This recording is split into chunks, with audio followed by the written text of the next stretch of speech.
మీరు ఒక కొత్త ఫ్లాట్ లేదా విల్లా కొంటున్నప్పుడు కేవలం 4 గోడలకే డబ్బులు కడుతున్నారా? తస్మాత్ జాగ్రత్త అండి. కాదు. రేరా చట్టం సెక్షన్ 2 క్లాజ్ జెడ్-బి ప్రకారం ఇంటర్నల్ డెవలప్‌మెంట్ వర్క్స్ అనేది మీ హక్కు.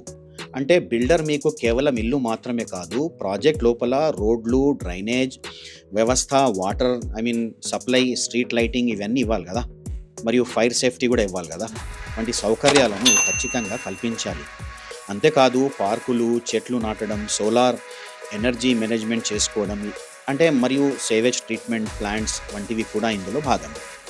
అంటే శాంక్షన్డ్ అయినటువంటి ప్లాన్ ప్రకారం ఈ కమ్యూనిటీ బిల్డింగ్స్ మరియు సోషల్ ఇన్‌ఫ్రాస్ట్రక్చర్ అంది అందించడం అనేది బిల్డర్ యొక్క బాధ్యత.